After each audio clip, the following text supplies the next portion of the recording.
Hey friends, I just finished filming my grocery haul, but I remembered that I've got my What's for Dinner coming up and I forgot to film an intro. So let me take a minute to tell you guys, we had some great food. It was fantastic. It was a really awesome week. I have my Thanksgiving video that aired the other day and my What's for Dinner. We ate like kings, I think. It was great.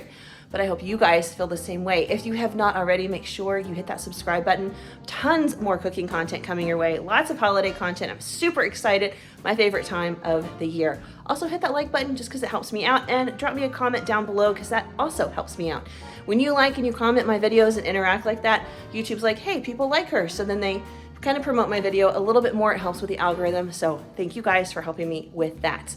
All right, enough chatting. Let's see what we ate.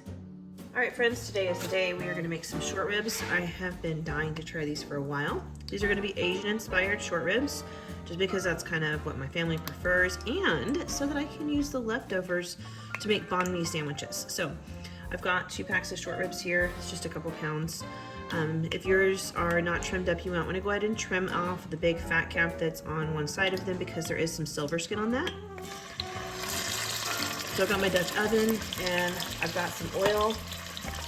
And we're just going to start browning these on all sides.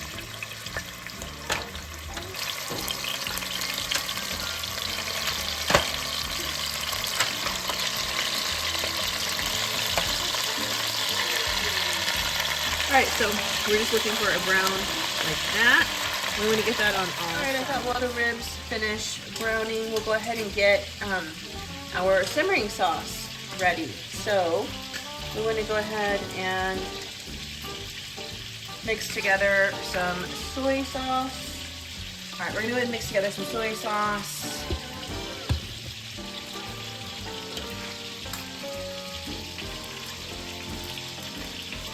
We've got half a cup of that. And then we're going to add in some mirin. I don't use this very often. I think the recipe actually calls for rice wine vinegar, but I'm gonna kind of change it up a little bit by throwing this in instead. Do about a 1/4 cup of that. We're gonna do about a tablespoon of sesame oil. You wanna use some of this. Well, you could use really any kind of hot sauce that you want. If you want to do sriracha, that's fine. I've got this chili garlic crunch stuff that I like so much. So I'm scraping the bottom of the jar, but I think it's about a tablespoon that I was able to get in there. All right, I'm going to throw in a little bit of fresh ginger. Don't worry about shredding it or anything like that. We are going to strain this sauce when everything is done so that we can use it on top of the ribs. So we're just gonna throw a bunch of stuff in just completely whole.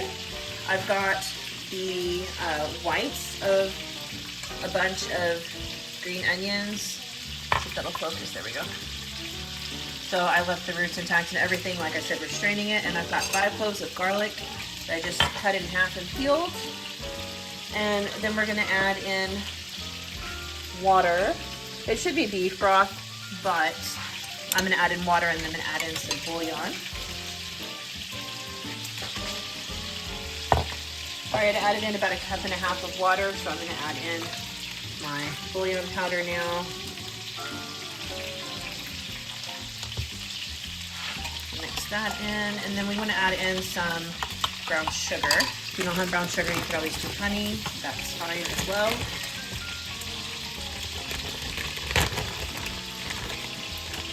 We just want to do a couple of tablespoons of this. I think I'm going to do probably about 3. There we go.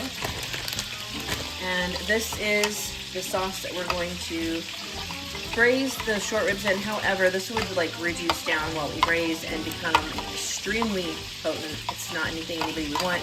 So to it, we're also going to add about 5 more cups of water. Okay, this has been cooking for a little bit. I've got it up to a boil. It smells so good. We're gonna let it boil for just a little bit. I'm only seeing a little bit of the kind of foamy stuff over here, not much at all, so we may not have to scrape it. I did cut a lot of the fat off and things like that. Of course, it's short ribs. There's a lot of fat on the inside, but I did cut the nasty stuff off of the outside. So we'll see, we'll see. I do see just a tiny bit, not enough for me to worry about though. At this point, if you're getting like, it's big bits of white foamy stuff, you really do want to take that off. It's kind of like making homemade broth. It's just the impurities boiling out of the meat and the bones and stuff. You don't have to, it just yields a better product at the end. It just makes it a little bit nicer, so I guess it's kind of up to you. I just recommend, if you get a lot of it, taking it off, but so far I'm not seeing much, so I may be okay. Okay, I've had this boiling for quite a while, and I'm not really getting any scum on top, so I'm not going to worry about it.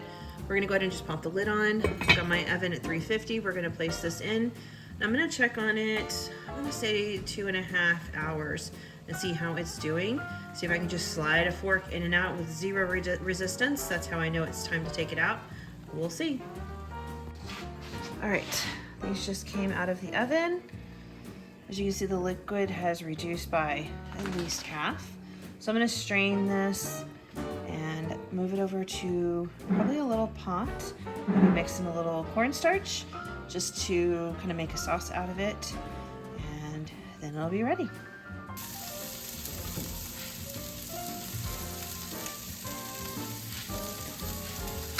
Just so you know, where the bone comes out, there's a little bit of this sinew kind of stuff, and it's really not anything anyone wants to eat. So I'm just going through and pulling that off before I put the ribs in the liquid.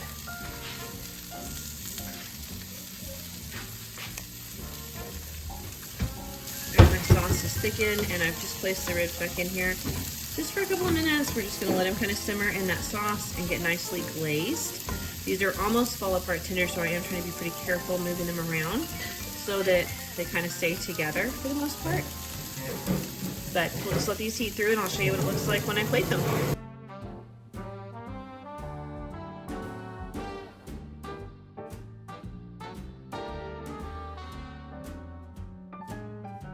Okay, tonight's dinner is Bahn Mi sandwiches.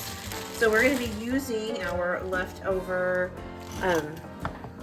short ribs to make these sandwiches. I've never actually had a Bahn Mi sandwich before, but I've always wanted to try one, and this seemed like the perfect opportunity and a great way to use up some leftovers.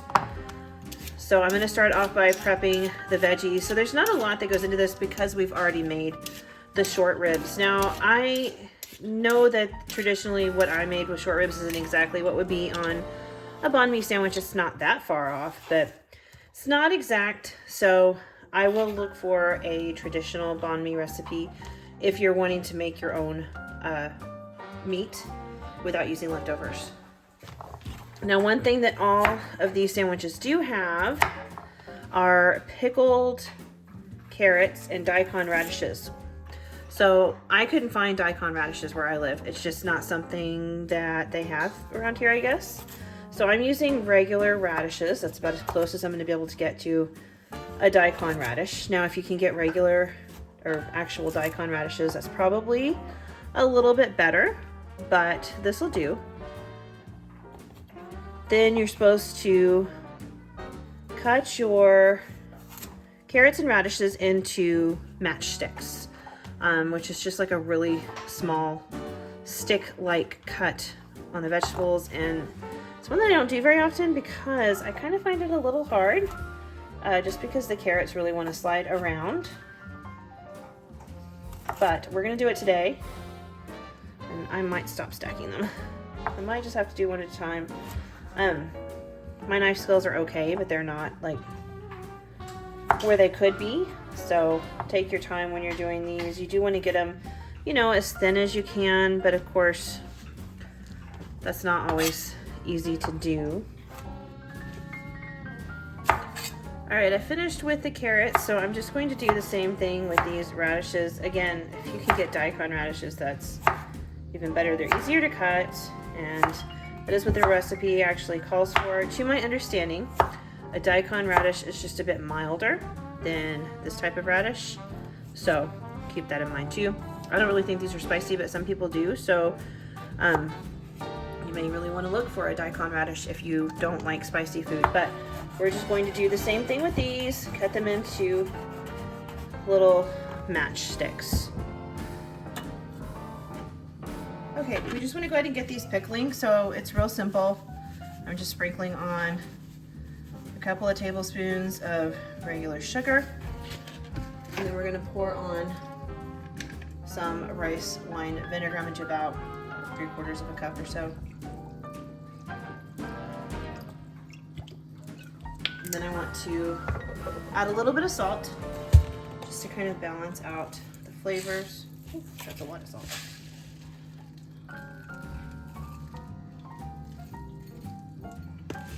Okay, and then we're just gonna mix this up.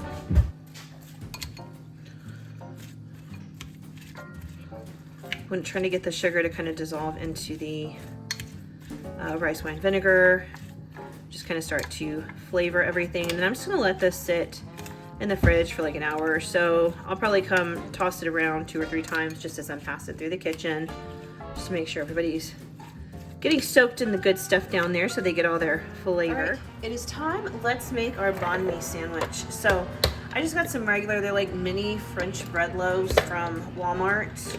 But really you can get any kind of, I don't know, sub bread or anything that you want.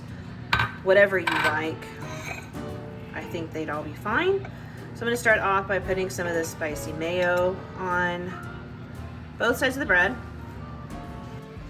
Okay, next I think I'm gonna put some cucumbers on the bottom just because I think they'll kind of help prevent the juice from the ribs from making the bread super soggy super fast. So I've just thinly sliced, like very thinly sliced some cucumber. You could also add onion if you want. I didn't see that in most of the recipes, so I'm not, but you can if you want to. Just make sure you have plenty of everything on there. All right, next I've got my red meat here. I just went ahead and heated this up and kind of shredded it with my hand, just a little bit, not a lot. I just want to kind of stretch it out and make it, not stretch it out, pull it apart and make it fit the bread appropriately.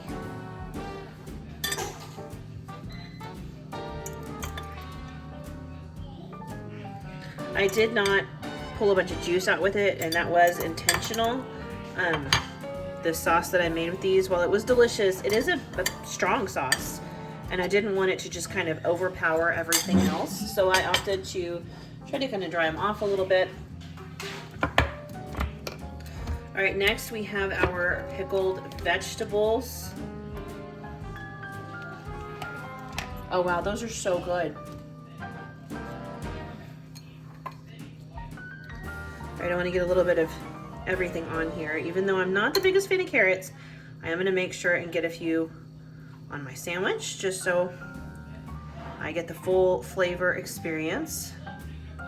And then radishes are my thing. I love radishes. Gonna make sure I get plenty of those on here.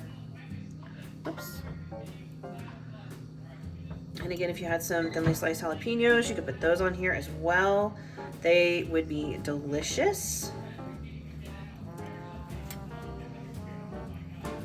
And then the last thing we're gonna put on is cilantro. And again, I know a lot of people are not fans of cilantro, so if you're not, that's cool, leave it off. You don't have to have it. I actually really enjoy cilantro, so I'll go ahead and put some on. And that's it. We've got our Bahn Mi sandwich. Oh, I'm so excited. It smells incredible. All right, let's take some pictures and we're gonna eat.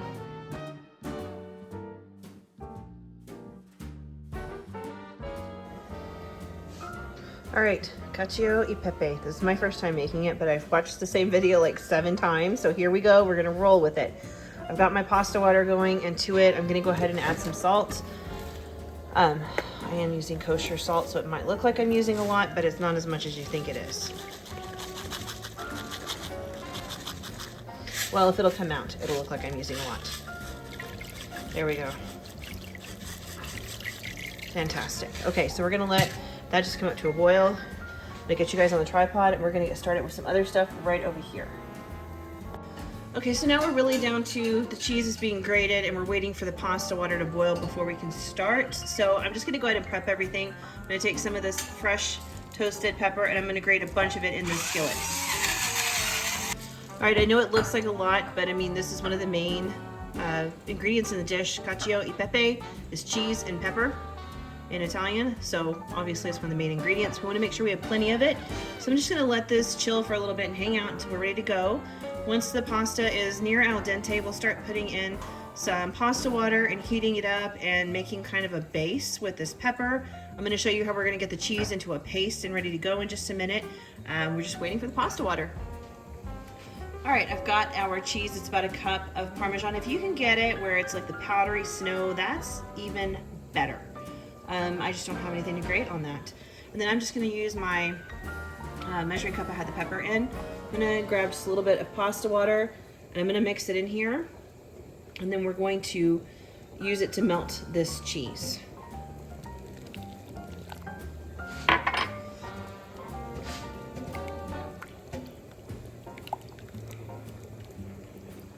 Okay, our pasta is almost halfway done, so I'm gonna go ahead and turn the burner on here, and I'm gonna add a little bit of that pasta water in, and we're gonna get it up to a nice boil. All right, I wanna bring this back up to a simmer. I had dropped the heat down a little bit so it didn't get out of control, and as soon as it is back up to a simmer, then I'm gonna go ahead and add the pasta in here, and it's gonna finish cooking in this peppery water.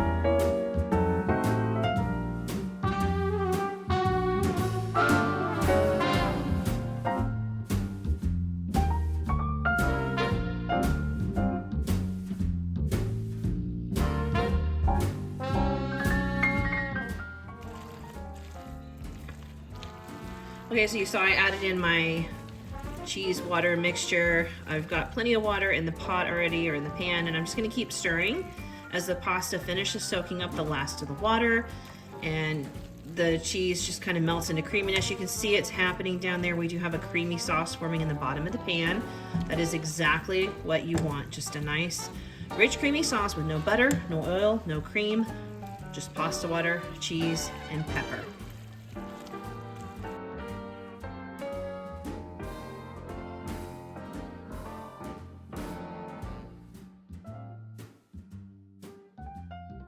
All right, friends, it is time to think about dinner once again. I feel like I do this every day because I do. But tonight we're gonna have a fun little meal. We're gonna have some buffalo chicken. So I have not decided if we're gonna have it as sandwiches or just on a plate with the veggie side. I'll probably decide that last minute because that's just how I'm feeling today. But I know we're having buffalo chicken, so we gotta get it going. I like to let mine soak in some buttermilk for at least an hour before I cook it. So I don't have any buttermilk. We're gonna make some buttermilk. I'm gonna pour in about 3/4 of a cup of milk. And I do have 4 thinly sliced chicken breasts right here. I thawed them out. And to that milk, you know, typically you would add lemon juice or vinegar to make your buttermilk. We're gonna add pickle juice. I'm gonna take a page out of Chick-fil-A's book. Okay, unpopular opinion, not my favorite place to eat. However, using a little bit of pickle juice to brine your chicken, it does something nice. All right, we don't need a whole ton of pickle juice in here. Just about like that. Spilled some on the counter just for good measure. We'll let this sit a few minutes and it'll do its thing. And then I'm just gonna pour it in the bag with this chicken here. You know what though? I think I'm gonna do one more thing. I think I'm going to put a little bit of garlic powder in here just because I think that'll add a little bit of extra flavor and I want that. So I'm gonna go ahead and mix that in as well. Oh, this is already thickening. Nice, nice. But we're just gonna let the chicken sit in this buttermilk for like an hour or so. Then we'll come back and we'll make our breading stations. I think I'm gonna do a breadcrumb breading today just for that extra crunch. These are nice and thin. They won't have to cook very long and the breadcrumbs won't get burned or overcooked. I think this is a really great time to use those. So that's what we're gonna do. All right, it's a little bit later. Our chicken's been doing its thing over there in the buttermilk. and I made a decision. I polled my family. We're gonna have buffalo chicken sandwiches, which sound fantastic. So it's really not that hard. I've got some bread right here. These are the same buns I used for the Bahn Mi sandwiches, so I had a few left over. And we want to make sure we have something yummy to put on them. So I'm going to start off with a little bit of butter and a little bit of garlic powder, garlic salt, whatever you prefer. And first I'm going to kind of whip this up a little.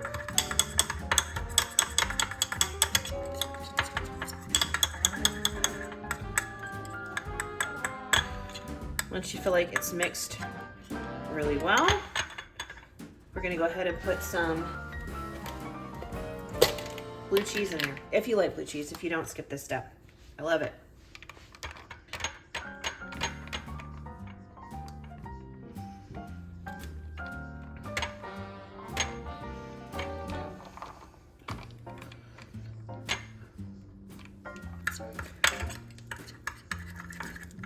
Okay. We've got the blue cheese kind of mixed in there. You want to kind of mash it just a little bit to break it up and really get it in the butter. And then we're going to take half of this and put it on the bottom part of the bread and the other half on the top. And then this is all ready to go. We'll put it under our broiler.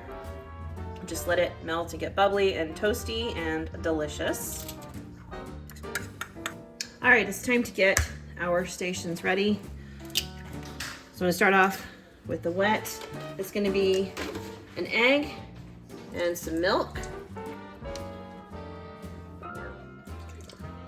And then I like to season mine sometimes with hot sauce, but since we're doing buffalo chicken, I'm going to do Worcestershire sauce. We do want to make sure all of our layers are seasoned really, really well.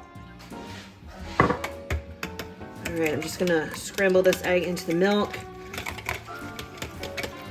Next, we want to get our dry stations ready. So I've decided I'm going to take the chicken and dip it in flour, then in the egg mix, then in breadcrumbs.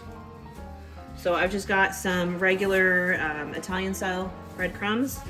These will get nice and crispy and delicious. I've got, I don't know, somewhere between 1/2 and 3/4 of a cup there. And then we'll put some flour on this other plate. We want to make sure everything's seasoned. So I'm going to go ahead and season our flour, some pepper,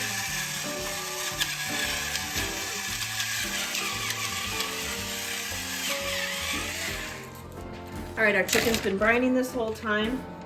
So I'm going to take it out of that brine and put it right on into our flour mixture. We want to make sure that it is really, really well coated.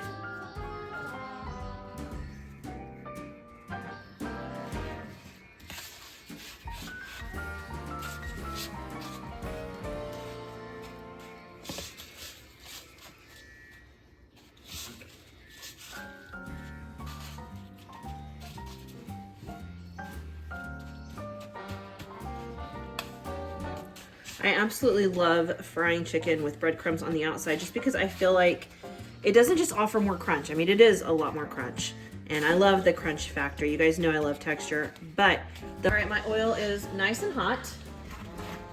Got my chicken right here, so we're gonna go ahead and start putting this in the oil. I'm gonna start off with this tiny misshapen piece. And I'm just gonna do them 2 at a time, so I don't overcrowd the pan. I don't know, maybe I could fit all 4 in here? No. I could fit 3. We'll put a 3rd in. These won't take long. Again, they're very thin. So I will just cook them until they are cooked all the way through. All right, I am seeing some great color developing on the underside, so that's how I know. Look at that. Yum. That took maybe 3 minutes, probably not even that long. All right, let's talk sauce. Sauce is so simple. That last chicken breast is doing its thing, so we're gonna get the sauce together. This is so easy. In fact, you can actually buy a pre-bottled now, but this is the way I've made it for as long as I can remember. And I will share that recipe with you guys today. This is the key to good buffalo wings. Frank's Red Hot. This sauce is incredible. So just pour in, I'm gonna probably do about half a cup. And then we're gonna throw in 1 to 2 tablespoons of butter and a little bit of garlic powder, and we're gonna heat it up till the butter melts.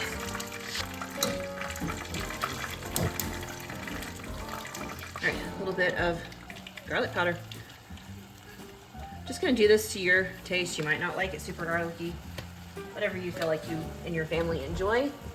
And we're just gonna stir it, drop it down to a simmer, and stir it and let the butter melt, and you've got buffalo sauce. It is really that simple. Like I said, the key is Frank's Red Hot sauce. That stuff is incredible. And they do have a bottle they sell now called wing sauce. That was not always the case, which is why I know how to make it like this. But if you don't want to have to do this, just buy the pre-bottled stuff. No big deal. All right, everything has come together and it's time to assemble the sandwich. So the last thing we need to do is put the buffalo sauce on, and this is where you get to kind of just make your own judgment call. Do you want to just pour it over because you don't like a lot of it? Do you want it dipped and dunked in it and slathered in it, or do you want both? It is totally up to you, however saucy or unsaucy you like it. I mean, the sandwich would be darn good all on its own without the buffalo sauce. But let's be real, buffalo's fun, and it sounds great because it's fall and it's cool and that's warm and it's spicy and it's fun. So we're gonna dunk it. I'm gonna take my piece of chicken and I'm just gonna put it right on in the sauce, flip it over. Just make sure it gets all nice and coated. Because the chicken is hot, the sauce is hot, it's gonna adhere a lot better to it. And then we're just gonna place it right on our bread, just like that. And now we're gonna put some toppings on, whatever you want. You want lettuce, you want tomatoes, you want pickles, totally up to you. Do you want some more cheese on there? Maybe you didn't like blue cheese. I know a lot of people don't. I'm gonna add a little extra cheese just because that's what I want to do. All right, so I'm gonna use Havarti. If you don't have Havarti, you could try Swiss or mozzarella. You can even do cheddar, totally up to you. But I like Havarti, I think it tastes great. Kind of reminds me of cream cheese in a lot of ways. And I think that tastes great with buffalo sauce. And then to that, I'm gonna add a little bit of lettuce, and then I'm going to add some tomato. Well, other way around. I'm gonna add some tomato first, then I'm gonna add some lettuce. I had a really big tomato, so my pieces were kind of huge. And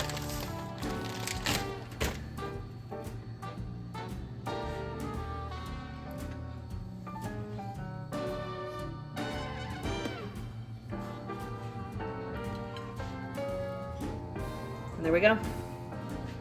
Buffalo chicken sandwich.